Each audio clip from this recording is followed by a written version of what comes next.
Hello students, हमने linear programming problem को solve कैसे करना है बाय ग्राफिकल मेथड, ये आपने कर लिया था। ठीक है, हमने करनी है प्रैक्टिकल प्रॉब्लम्स। तो linear programming problems, there are different types of linear programming problems जो अभी हम करने वाले हैं। Manufacturing problems, diet problems, transportation problems. ठीक है, 3 टाइप्स हैं आपकी लीनियर प्रोग्रामिंग प्रॉब्लम्स की। Manufacturing problems, diet problems, transportation problems. ठीक है, तो इसमें हमने क्या करना है, आपको एक स्टेटमेंट गिवन होगी, एलपीपी गिवन होगी, हमने उसको पहले फॉर्मुलेट करना है। ठीक है, एंड देन सेम मेथड जो हमने पीछे किया ग्राफिकल मेथड, इसको सॉल्व करने के लिए वही यूज़ करना है। ठीक है, तो फर्स्ट हम देखो, हाँ एक बात और आपको बतानी थी कि आपको जो अनबाउंडेड रीजन वाला टॉपिक है वो ख़त्म कर दिया गया है ना। तो फर्स्ट एक्सरसाइज में से आपका फोर्थ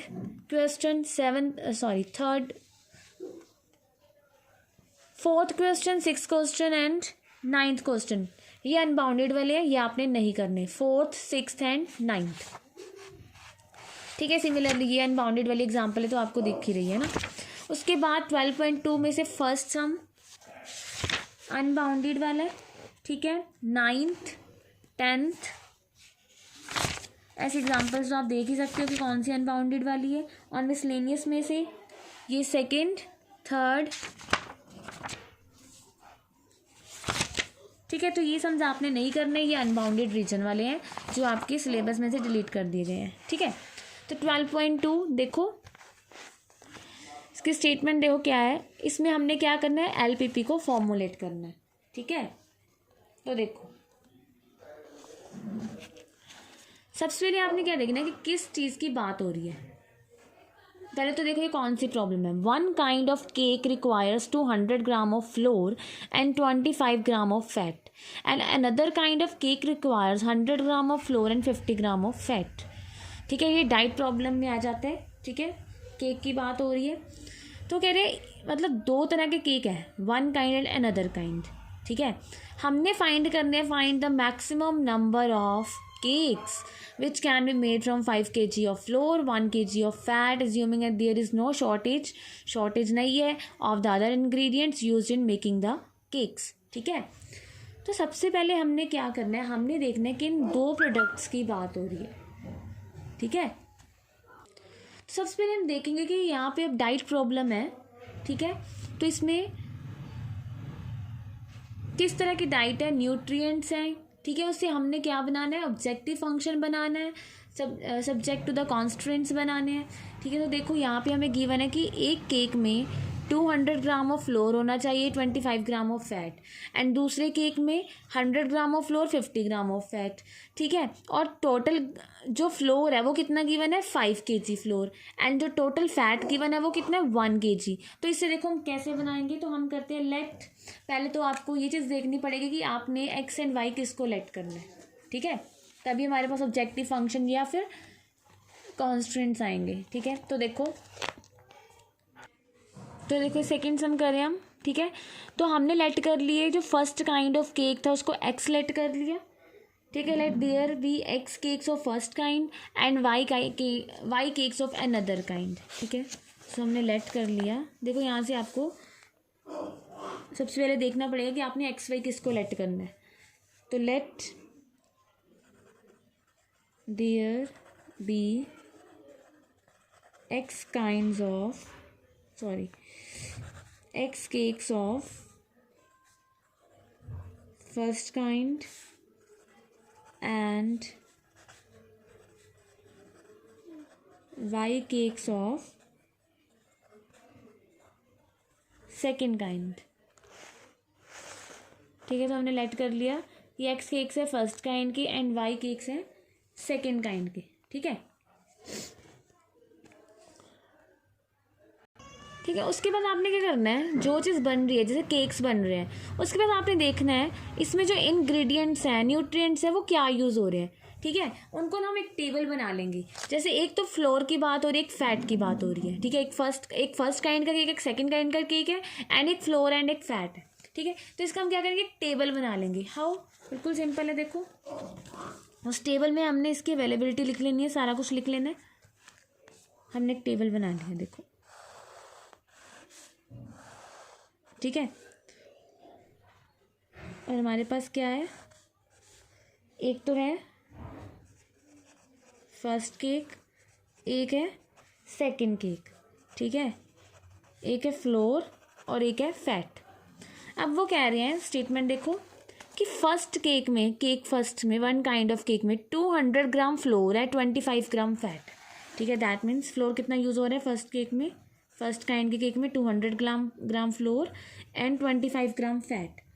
सिमिलरली सेकंड में कह रहे हैं 100 ग्राम फ्लोर एंड 50 ग्राम फैट, ठीक है, ग्राम्स में दे रहे हैं।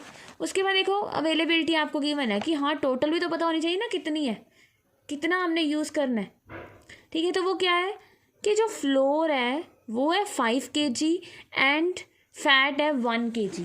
अब ये ग्राम में थे तो इनको भी हमें ग्राम में लिखना पड़ेगा। साथ में आपने एक और बॉक्स बना लेना अवेलेबिलिटी का।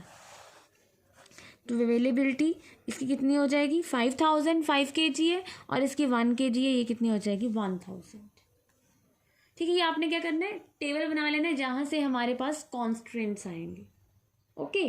तो अब देखो अवेलेबिलिटी अगर हमारे पास क्या है, फ्लोर की 5000 ग्राम है, यहाँ पे लिख दो आप ग्राम, और फैट की 1000 ग्राम है। अब देखो एक केक के लिए फ्लोर कितना यूज़ हो रहा है 200 ग्राम, तो एक्स केक्स के लिए कितना होगा 200x प्लस, और क्या यूज़ हो रहा है फैट, तो अगर एक केक के लिए 25 ग्राम फैट यूज़ हो रहा है तो वाई केक्स के लिए कितना होगा 25y। कॉन्स्टेंट्स कैसे बनेंगे, देखो एक फ्लोर है एक फैट है, तो देखो 1 केक के लिए जो फ्लोर है 200 ग्राम यूज़ हो रहा है, ठीक है। तो दैट मीन्स एक्स केक्स के लिए कितना होगा 200x। सिमिलरली सेकंड केक कितने है वाई है, तो एक केक के लिए 100 ग्राम यूज़ हो रहा है, वाई केक्स के लिए कितना होगा 100y, और अवेलेबिलिटी कितनी है 5000। जब आपको अवेलेबिलिटी गिवन हो तो लेस देन इक्वल्स टू आता है, ठीक है, क्योंकि उससे ज़्यादा हो ही नहीं सकता। सिमिलरली ये इक्वेशन क्या आ जाएगी 25x plus 50y less than equals to 1000, ठीक है। यहाँ से कुछ कॉमन निकाल लो, यहाँ से कॉमन आ रहा है 100, तो ये हो जाएगा 2x plus y less than equals to 50, इसको फर्स्ट का नाम दे दिया, और यहाँ से 25 कॉमन निकाल लो, x plus 2y less than equals to 40। और जो नंबर ऑफ केक्स हैं x एंड y वो तो ऑलवेज क्या होंगे ग्रेटर देन इक्वल्स टू 0, ठीक है। अब हमारा रह गया ऑब्जेक्टिव फंक्शन z रह गया। अब देखो z क्या होगा, z के लिए ना आपको ये गिवन होगा मैक्सिमम या मिनिमम, कुछ ना कुछ गिवन होगा। अब उन्होंने कहा है कि मैक्सिमाइज करना है हमने नंबर ऑफ केक्स को, तो z क्या हो गया, देखो बिल्कुल simple, find the maximum number of cakes find करने हैं ना, तो z क्या हो गया maximize z equals to x plus y, because number of cakes कितने हैं x एंड y, तो उनको सम करके क्या आ जाएगा टोटल नंबर ऑफ केक्स, ठीक है। मैक्सिमम नंबर ऑफ केक्स कितने हो सकते हैं x प्लस वाई ही होंगे, तो मैक्सिमाइज z आ गया x प्लस वाई, ठीक है। तो हमारे पास जो मैथमेटिकल फॉर्मूलेशन आ चुकी है ये z है, और कॉन्स्टेंट्स हमने पीछे लिखे हैं, जो कि आ गया आपके पास 2x plus Y less than equals to 50, x plus 2y less than equals to 40, x greater than equals to 0, y greater than equals to 0, ठीक है। तो मैं आपको एक सम पूरा करके दिखा देती हूँ, ये लिखना कैसे आपको पता चल जाएगा, वैसे तो सेम ही है बिल्कुल। तो हम इसका ग्राफ ड्रॉ करेंगे, तो एक लाइन है हमारे पास 2x, पहले क्या करना होता है इसको कन्वर्ट इनटू इक्वालिटीज, ठीक है। तो यहाँ से क्या होगा x को 0 पुट करेंगे तो y क्या आएगा, अब ये जो हमारे पास इक्वेशन है क्या है, sorry 2x plus y equals to 50, और यहाँ पे है 40, तो जब x को 0 पुट करेंगे y क्या आएगा 50, y को 0 पुट करेंगे x क्या आएगा 25, ठीक है। x को 0 पुट करेंगे y क्या आएगा 20, y को 0 पुट करेंगे x क्या आएगा 40, ठीक है। तब ड्रॉ करते हैं। हाँ जी, तो देखो इसका ग्राफ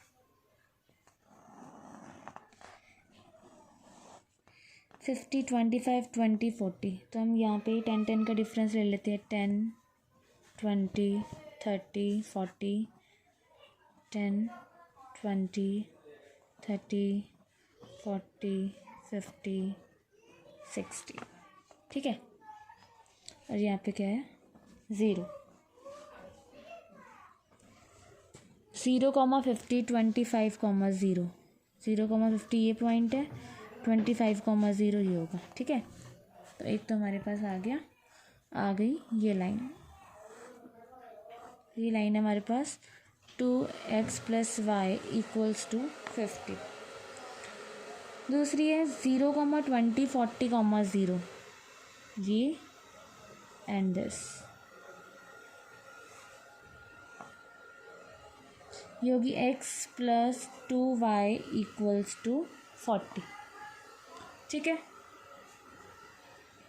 एंड एक है हमारे पास x = 0, y = 0, दैट मीन्स ये हमारे पास क्या है y = 0, ये x = 0।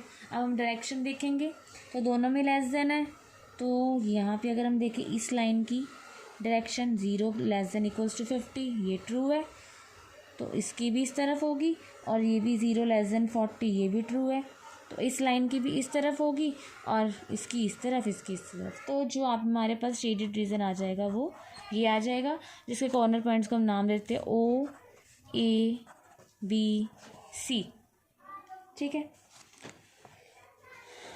So the shaded region is the visible region,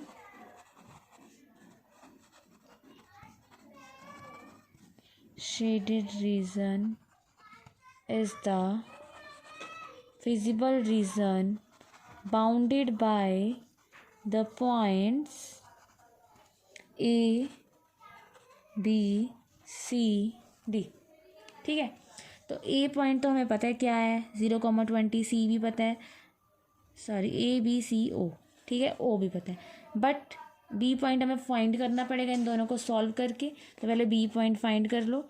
for B solve करेंगे 2x + y = 50, x + 2y = 40,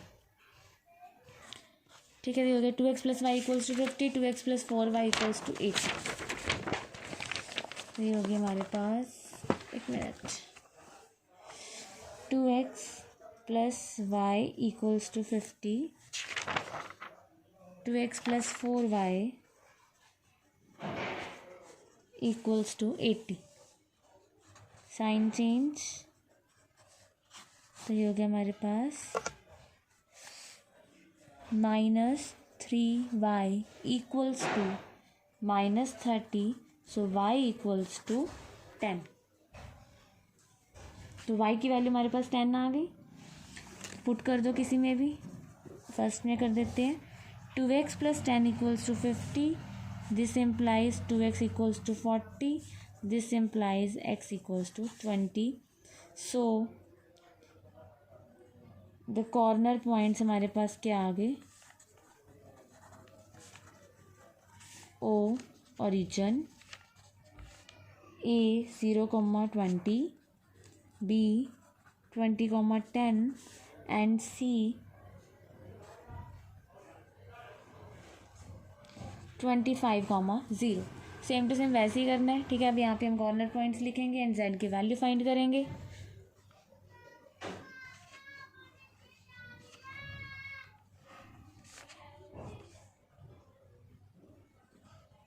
z है हमारे पास x + y, corner point 0,0, 0,20, 20,10 and C 25,0। तो यहाँ पे तो वैल्यू 0 आ जाएगी, यहाँ पे 20, ये 20 + 10 इज़ 30, ये 25 + 0 इज़ 25। सो मैक्सिमम वैल्यू जो z की है वो कहाँ पे है 30 पे।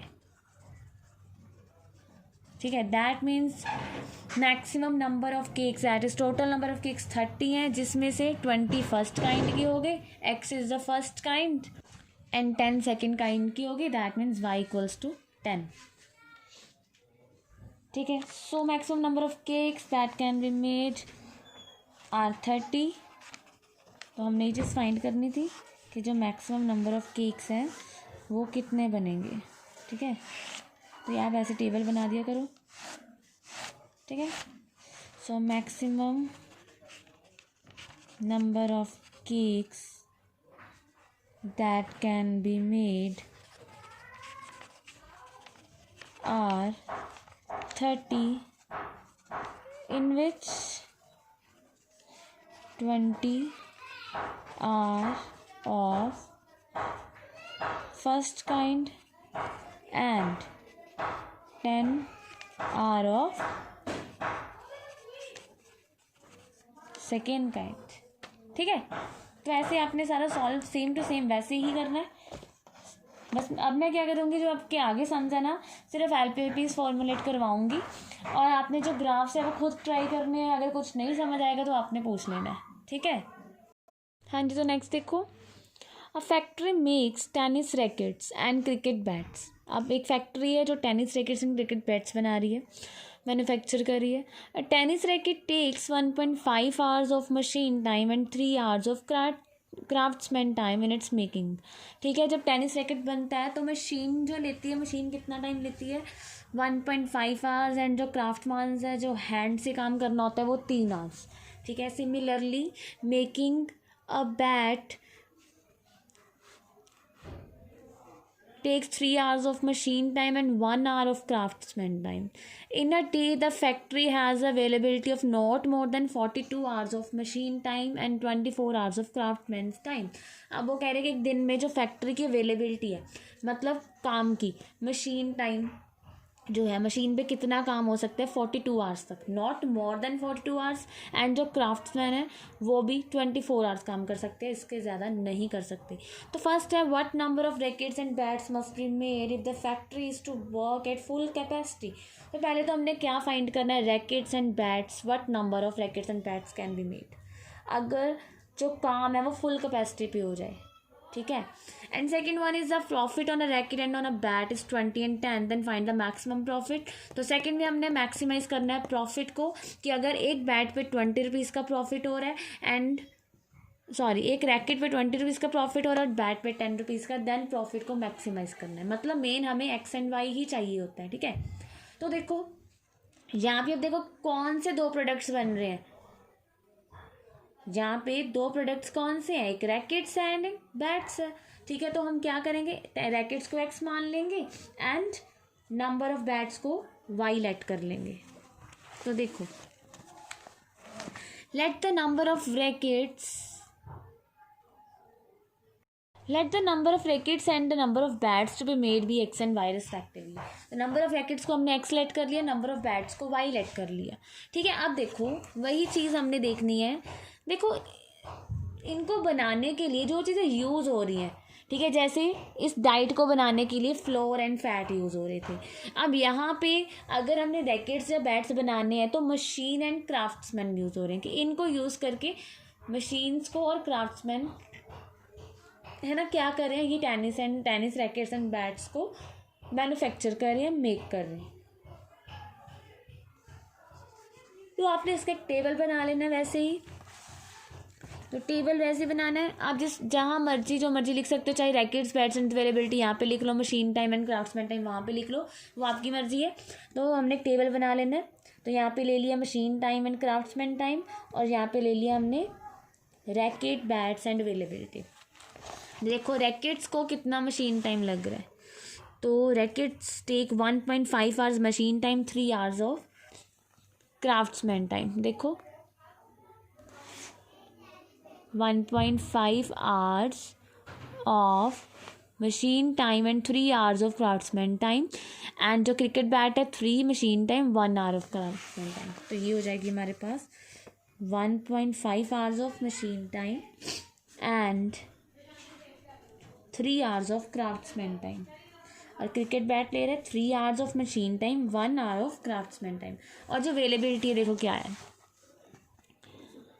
अवेलेबिलिटी है हमारे पास ये, in a day the factory has availability of not more than 42 hours of machine time. Machine time के लिए कितनी अवेलेबिलिटी है, 42 आवर्स, ठीक है। एंड क्राफ्ट्समैन टाइम के लिए कितनी अवेलेबिलिटी है, 24 आवर्स, ठीक है। तो अब हमने क्या करना है यहाँ पे, तो हमने क्या फाइंड करना है, number of rackets and bats, only x and y. तो हम क्या करेंगे, पहले कॉन्स्टेंट्स बनाएंगे, देखो कैसे बनेंगे। तो वैसे ही अब नंबर ऑफ रैकेट्स हमने लेट की है x, and number of bats हैं जो वाई लेट की हैं, ठीक है। तो अब देखो वैसे ही अगर एक रैकेट को 1.5 आवर्स लग रहे हैं, ठीक है, यहाँ पे आप आवर्स लिख दिया करो साथ में, आवर्स में जो गिवन है ना टाइम आपको इन आवर्स गिवन है, ठीक है। तो 1.5x प्लस, अब एक बैट को 3 आवर्स लग रहे हैं तो वाई बैट्स को कितने लगेंगे, 3y, और क्या है availability 42, not more than less than equals to 42। और इसको हम थोड़ा सा सॉल्व भी कर सकते हैं, 1.5 को अगर कॉमन निकालें तो ये हो जाएगा x plus 2y less than equals to x plus 2y less than equals to 42 divided by 1.5 which is equals to 420/15। तो इक्वेशन आपके पास आ जाएगी x plus 2y less than equals to, इन इक्वेशन आ जाएगी 28। नेक्स्ट क्या बनेगी, सिमिलरली नेक्स्ट बनेगी 3x plus Y less than equals to 24। देखो यहाँ पे ना फर्स्ट पार्ट में एक बात गिवन है कि what number of rackets and bats must be made if the factory is to work at full capacity. Full capacity से वर्क कर रही है मतलब 42 आवर्स से लेस काम नहीं कर रहे, 24 आवर्स से लेस काम नहीं कर रहे, इक्वल्स टू पूरे 42 आवर्स काम कर रहे हैं, पूरे 24 आवर्स काम कर रहे हैं, ठीक है। यहाँ से हम ये चीज़ कह सकते हैं कि the factory is to work at full capacity, then therefore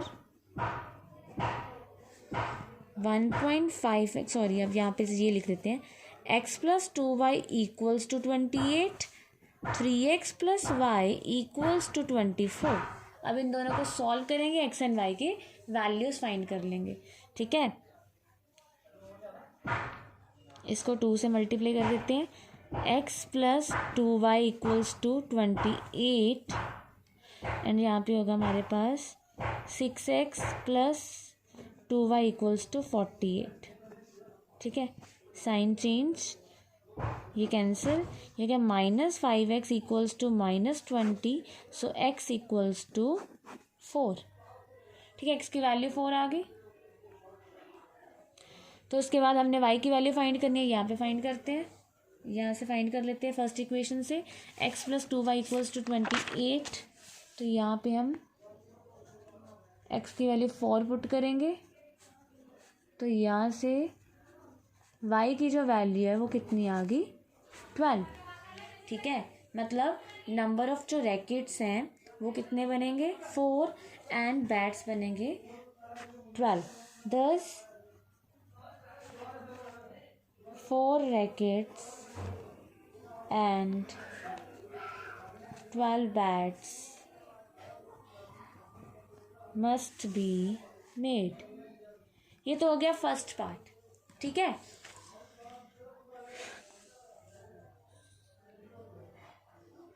अब जो नेक्स्ट है ना, नेक्स्ट में क्या कह रहे हैं, नेक्स्ट में कह रहे हैं the profit on a racket on a bat is 20 and 10। अब ये चीज़ भी ना आप टेबल में दिखा सकते हो, अगर आप यहाँ से दिखा सकते हो, अगर आप एक और ये लगाना चाहो ना, यहाँ पे लिख दो प्रॉफिट, तो जो रैकेट है उस पर जो प्रॉफिट हो रहा है वो कह रहे हैं 20 रुपीज़ का हो रहा है, और जो बैट है उस पर 10 रुपीज़ का हो रहा है, ठीक है। तो प्रॉफिट क्या बन जाएगा, अगर एक रैकेट पे 20 रुपीज़ का प्रॉफिट हो रहा है तो एक्स रैकेट्स पे 20x एंड बैट्स पे 10y। तो सेकंड पार्ट में हमारे पास क्या आ जाएगा, एक तरह से मैक्सिमाइज प्रॉफिट, दैट मीन्स हमारे पास एक ऑब्जेक्टिव फंक्शन आ जाएगा। हम लिखेंगे maximize profit which is equals to z 20x plus 10y, ठीक है, सब्जेक्ट टू द कंस्ट्रेंट्स, और जो कंस्ट्रेंट्स है वो तो हमारे पास वही है जो हमने पीछे किए हैं, x plus 2y less than equals to 28, 3x plus y less than equals to 24, x greater than equals to 0, y greater than equals to 0। अब आपने देखना है कि किस एक्स वाई पे ये फंक्शन है जो क्या होगा, मैक्सिमाइज होगा, प्रॉफिट है जो मैक्सिमम होगा।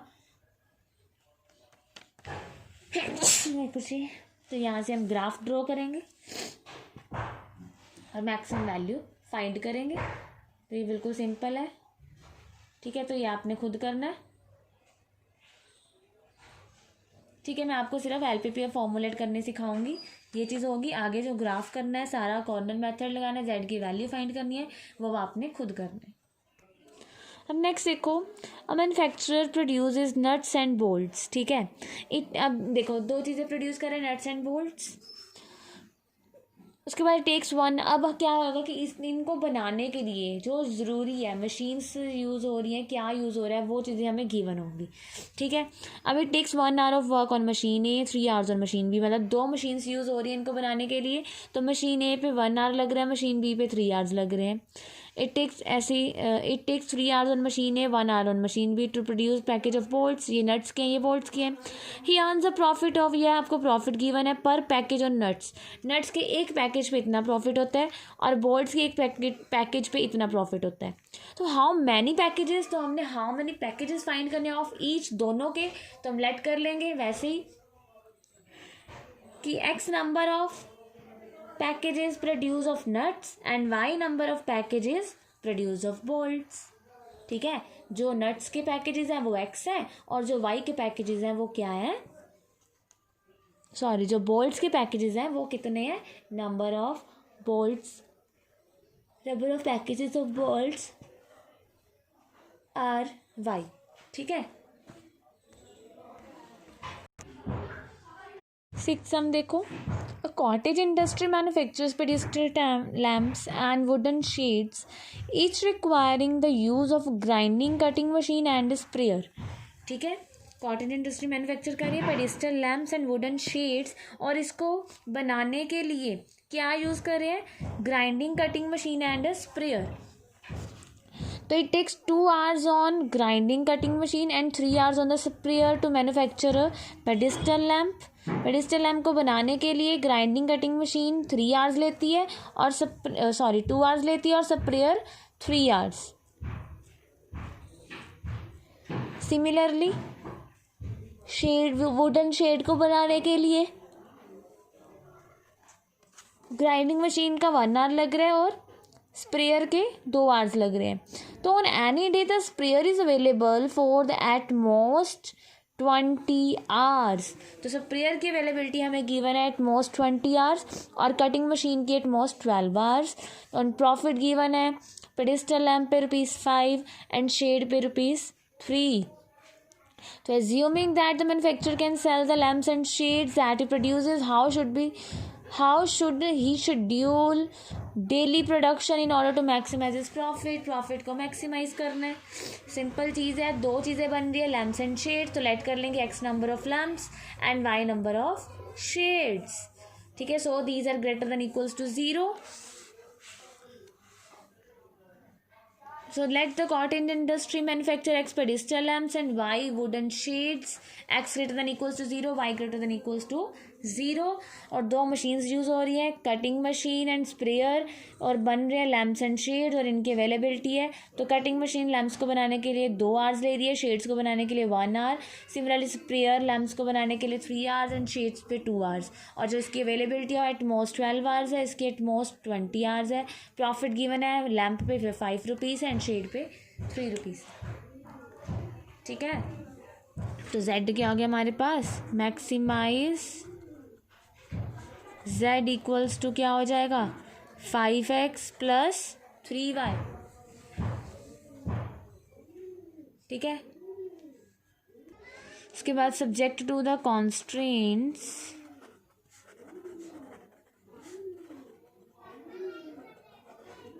यहाँ पे आप साथ में लिख सकते हो, जो लैम्प पे x है, शेड्स है y है, तो ये क्या हो जाएगा 2x plus Y eight most है तो less than equals to 12. Similarly 3x plus 2y less than equals to 20. x greater than equals to 0, y greater than equals to 0. उसके बाद आपने सेम वही काम करना है, ग्राफ ड्रॉ करना है एंड प्रॉफिट को मैक्सिमाइज करना है. ठीक है, तो इसके साथ के सम्स जो है आपके पास 7th 8th ये आपने खुद ट्राई करने हैं. 9th 10th आपके उसमें नहीं है, ये अनबाउंडेड रीजन में आएगा, तो it is not in syllabus. तो 11th सम देखो बिल्कुल सिंपल है, MCQ है. इसमें क्या कह रहे हैं, इसमें कह रहे हैं वो corner points of feasible reason determined by the following system of linear inequalities. कोई फिजिबल रीजन है, मतलब इनको इन लीनियर इनइक्वालिटीज से जो रीजन आएगा शेड करके, है ना, कॉमन रीजन, फिजिबल रीजन, उसके हमें कॉर्नर पॉइंट्स भी गिवन है. ठीक है, आपने यहाँ पे ग्राफ नहीं ड्रॉ करना, हमें कॉर्नर पॉइंट्स भी गिवन है. Corner points of feasible region are, वो हमें गिवन है 0,0. ठीक है, corner points of feasible region are 0,0, 5,0, 3,4 and 0,5. ठीक है, एंड हमें जो z गिवन है ना वो ऐसे गिवन है px प्लस qy. ओके, और कंडीशन क्या गिवन है कि p एंड q की कंडीशन फाइंड करो on p and q so that maximum of z occurs at both 3,4 and 0,5. वो क्या कह रहे हैं, गिवन क्या दे रहे हैं कि जो मैक्सिमम ऑफ z है ना वो 2 पॉइंट्स पे अक्कर हो रहा है, occurs at 2 points, that means 3,4 and 0,5. मतलब गिवन है इन 2 पॉइंट्स पे जो z की मैक्सिमम वैल्यू आ रही है, तो मैक्सिमम वैल्यू तो सेम ही आएगी ना z की. तो हम ये चीज़ कह सकते हैं, दिस इम्प्लाइज, अगर हम x को 3 पुट करें, 3p plus 4q equals to 0p plus 5q, ये चीज़ कह सकते हैं. ओके, यहाँ पे भी z मैक्सिमम है, यहाँ पे भी z मैक्सिमम है, तो मैक्सिमम दैट मीन्स दोनों पे सेम वैल्यू होगी. तो दोनों पॉइंट्स पे हमने वैल्यू को सेम रख दिया, तो हमारे पास क्या आ गया 3p equals to 5q minus 4q, that is 3p equals to q. तो q equals to 3p is the required condition. ठीक है, तो ये देखो, ये आपकी जो एक्सरसाइज है 12.2 इज़ फिनिश्ड. ठीक है, या इसमें हमारे पास manufacturing problems and diet problems आई हैं. आपकी मेन रहेगी ट्रांसपोर्टेशन प्रॉब्लम्स. ठीक है, तो ट्रांसपोर्टेशन प्रॉब्लम्स का हम लेक्चर करेंगे मिसलेनियस के साथ. तो आप इन दोनों एक्सरसाइज को कंप्लीट कर लो, 12.1 एंड 12.2. इसमें मेन क्या करना है, आपने ग्राफ्स ही ड्रॉ करने एंड आपने मैक्सिमाइज या मिनिमाइज करना है. ठीक है.